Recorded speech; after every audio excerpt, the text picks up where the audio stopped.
BA part second के सभी विद्यार्थियों को ऑनलाइन क्लासों में उनका स्वागत है, अभिनंदन है। आज मैं बीए पार्ट सेकंड का फर्स्ट पेपर, जो कि इस साल के लिए अति महत्वपूर्ण प्रश्न माना गया है, वह मैं आपको वीडियो के द्वारा शेयर कर रहा हूँ। मुग़ल कालीन प्रशासन व्यवस्था। भारत में अकबर को मुग़ल कालीन प्रशासनिक व्यवस्था का जनक माना जाता है। अकबर ने सुव्यवस्थित प्रशासन को आरंभ करने के लिए मनसबदारी व्यवस्था को अपनाया गया। प्रारंभिक मुग़ल बादशाह बाबर भारत में अल्पकाल के लिए रहा, इसलिए किसी सुनियोजित प्रशासनिक व्यवस्था की स्थापना नहीं कर पाया। हुमायूं का जीवन मुख्य रूप से निर्वासित काल में व्यतीत हुआ, इसलिए हुमायूं भी स्थायी प्रशासन व्यवस्था की स्थापना नहीं कर पाया। मुग़ल काल में जो केंद्रीय व्यवस्था थी वो इस प्रकार से विद्यार्थियों, मुग़ल काल में राजतंत्रात्मक व्यवस्था थी, लिखित संविधान का अभाव था, बादशाह समस्त शक्तियों का अंतिम स्रोत माना गया था। सभी प्रकार के पदाधिकारी केवल बादशाह के प्रति उत्तरदायी थे। बादशाह की अनुमति तक वे अपने पद पर आसीन रहते थे। मुग़ल बादशाह के शासनकाल में अधिकारियों की नियुक्ति करने के लिए योग्यता का मापदंड नहीं अपनाया गया। बादशाह अयोग्य व्यक्ति को भी प्रशासनिक पद प्रदान कर सकता था। केंद्रीय व्यवस्था में बादशाह अपनी सहायता के लिए अनेक उच्च कोटि के मंत्रियों की नियुक्ति करता था, अर्थात कार्य का विभाजन करता था। तो उसमें जो मुख्य पदाधिकारी हैं या मंत्रिमंडल का जो मुख्य अधिकारी है, उसका वर्णन मैं आपको भेज रहा हूँ। वकील, यह मंत्री परिषद के अध्यक्ष के रूप में कार्य करता था। अकबर के समय बैराम खां उसका शिक्षक, अभिभावक व वकील रहा है। इसके बाद मुनीम खां को यह पद दिया गया था। अकबर के शासनकाल में उच्च कोटि के इस पद को मूल रूप से 4 मंत्रियों के बीच विभाजित कर दिया गया था। दीवान अथवा वजीर, इसे दीवाने वजीर भी कहा जाता है। विद्यार्थियों, मूल रूप से यह संतलत काल में सृजित किया गया पद था। वित्तीय मामलों में सम्राट का प्रतिनिधि होता था। वह शाही खजाने का प्रबंधक होता था। यह मुग़ल कालीन प्रधानमंत्री भी होता था। इसका कार्य सम्राट को परामर्श देना तथा सभी विभागों का समय समय पर निरीक्षण करना तथा सम्राट की अनुपस्थिति में राजकीय कार्यों को निर्वाह करने वाला था। विद्यार्थियों, सबसे महत्वपूर्ण बात यह है कि राजस्व संबंधी सभी कागजातों पर उसकी मोहर या उसका हस्ताक्षर होना आवश्यक था। अगला पदाधिकारी है मीर बख्शी। अकबर के शासनकाल में पुनर्गठित केंद्रीय प्रशासन तंत्र के अंतर्गत यह सैन्य विभाग का अध्यक्ष था, जो कि जनरल भी कहलाता था। यह सेनापति का पद था। सेनापति के समस्त अधिकार बादशाह के पास सुरक्षित थे, परंतु बादशाह के बाद मीर बख्शी सेना का मुख्य अधिकारी होता था। यह अधिकारी युद्ध के दौरान सैनिकों का नेतृत्व करता था। वेतन बांटना तथा साधारण कार्यों में सैनिकों को दीवाने तन अधिकारी द्वारा बांटा गया था। दिल्ली सल्तनत में इस पद को आने वाली दीवाने वारिस भी कहा गया है। घोड़ों को दागने और सिपाहियों को मना करना इसका प्रमुख कार्य था। मीर बख्शी उच्च कोटि का मनसबदार होता था। अगला है अधिकारी वाक़िया नवीस। यह मुग़ल काल के गुप्तचर विभाग का मुखिया था। वाक़िया नवीस के अंतर्गत अतिरिक्त हरका खुफिया और नवीस आदि गुप्त मुगलकालीन उच्च कोटि के गुप्तचर थे। मीर ए सामा, यह पद अकबर द्वारा गठित किया गया था या अकबर द्वारा सृजित किया गया था। यह दीवान के अधीन कार्य करता था तथा कारखानों से संबंधित सभी विभाग इसके अधीन थे, अर्थात वर्तमान रूप में इसे उद्योग मंत्री कहा जा सकता है। सद्र उस सुदूर, इसके विद्यार्थी निम्न कार्य थे: राजकीय आज्ञाओं को जनता तक पहुंचाना, शिक्षा पर नियंत्रण एवं निरीक्षण रखना,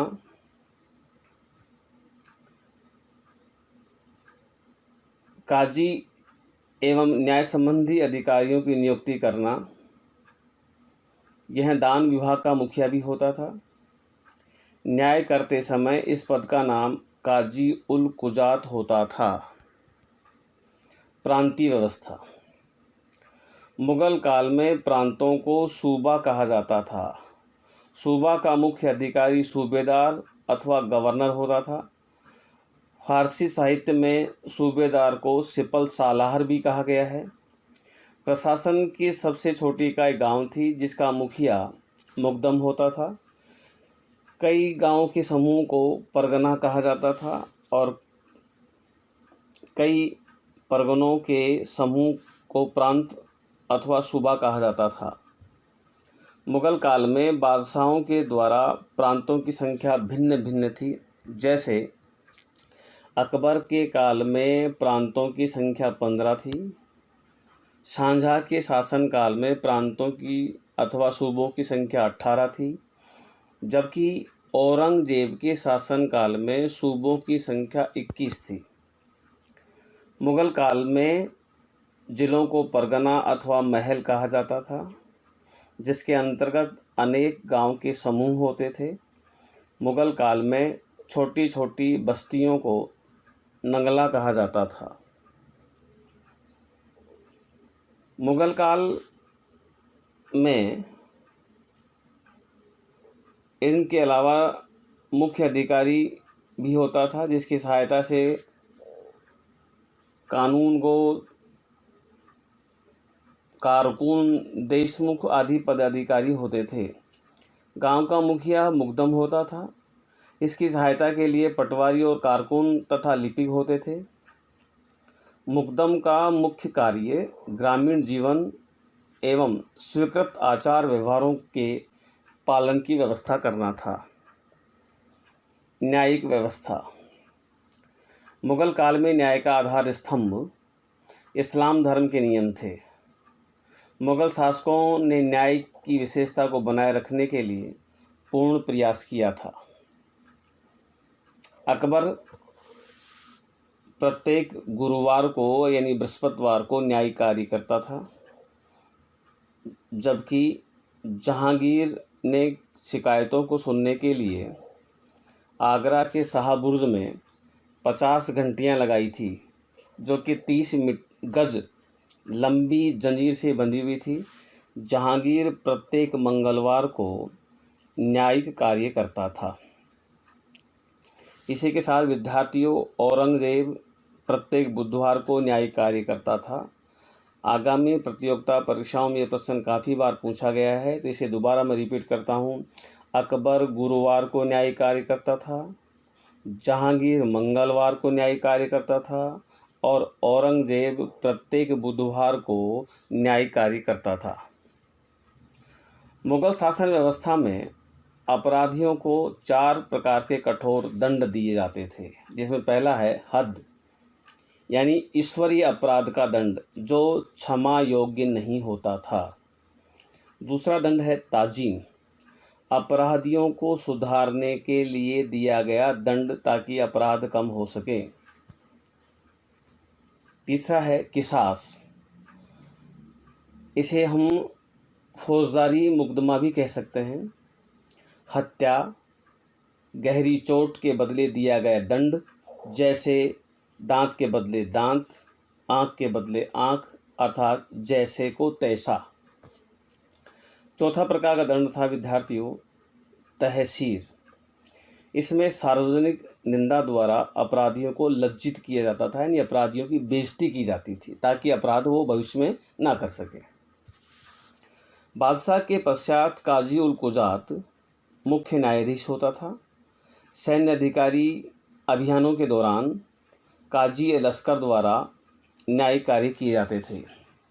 सूबा ए काजी सूबा अथवा प्रांत की अदालत का मुख्य अधिकारी होता था। मीर अदला, जिसका प्रमुख कार्य था कि काजी के द्वारा जो निर्णय दिए गए थे या फैसले दिए गए थे उनको क्रियान्वित करना। मुफ्ती, इसका कार्य विधि शास्त्रों के प्रश्नों का अध्ययन करना। वह न्यायिक मामलों में काजी की सहायता करता था। सैनिक व्यवस्था। मुगल काल में बादशाह सेना का सर्वोच्च अधिकारी होता था।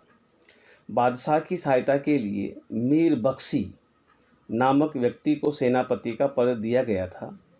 मुगल काल में मुख्य रूप से सेना के 3 भाग थे: मनसबदारी फौज, स्थायी सेना तथा राजपूत राजाओं की सहायक सेनाएं।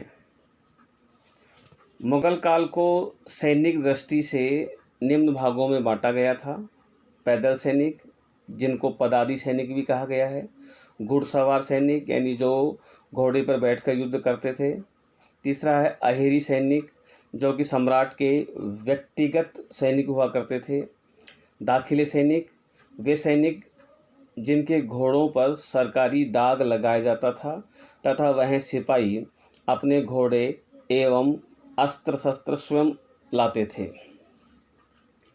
तोपखाना मुगल सेना का सर्वोच्च भाग था। इस तोपखाने को या इस विभाग को अमीर आतिश भी कहा जाता था। अगला है सेना की टुकड़ी अस्थि सेना। अगली है सेना की टुकड़ी नौसेना। यह मुगल सेना का सबसे कमज़ोर विभाग था, यानी मुगलों के पास नौसेना का लगभग अभाव माना गया है। मुगल सेवा में केवल पूर्वी बंगाल में सरकारी बेड़ा रखा जाता था। नौसेना का मुख्य अधिकारी मीर ए बहन होता था। अगला टॉपिक है विद्यार्थियों, मुगल कालीन भू राजस्व व्यवस्था। मुगल काल में भूमि को 4 भागों में बांटा गया था, जिसमें पहला भाग है खालसा भूमि, राजा की निजी भूमि। इस भूमि का प्रत्यक्ष प्रबंध या प्रत्यक्ष रूप से बादशाह द्वारा ही इसका प्रबंध होता था। जागीर भूमि, यह भूमि का वह भाग था जिसे राजा अपने सामंतों को उनकी सेवा के बदले देता था।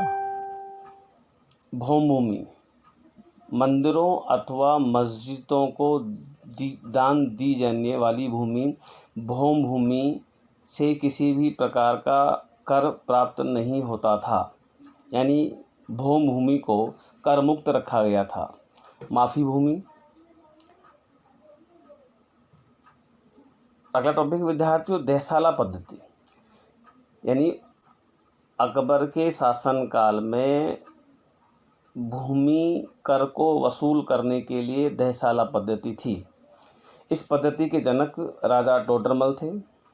इस पद्धति को 1580 में अकबर के शासनकाल में लागू किया गया था। देहसाला प्रणाली ब्रिटिश काल के रैयतवाड़ी व्यवस्था से मिलती जुलती है। मुगल काल में सबसे अधिक आय बादशाह को भूमि कर से प्राप्त होती थी। उपज के आधार पर भूमि को 4 भागों में बांटा गया था, जैसे पोजल भूमि, जिस जमीन पर हर साल बुवाई होती हो, यानी उपजाऊ भूमि मानी गई इसे। दूसरी है प्रति भूमि, जिस भूमि पर अधिक रूप से साल या 2 साल में बुवाई होती हो। चाचर भूमि, जिस भूमि पर बुवाई 1 साल से या 1 साल से रुक कर की जाती हो। बंजर भूमि, जिस पर बुवाई नामात्र की जाती थी। इस भूमि से किसी भी प्रकार का टैक्स नहीं लिया जाता था।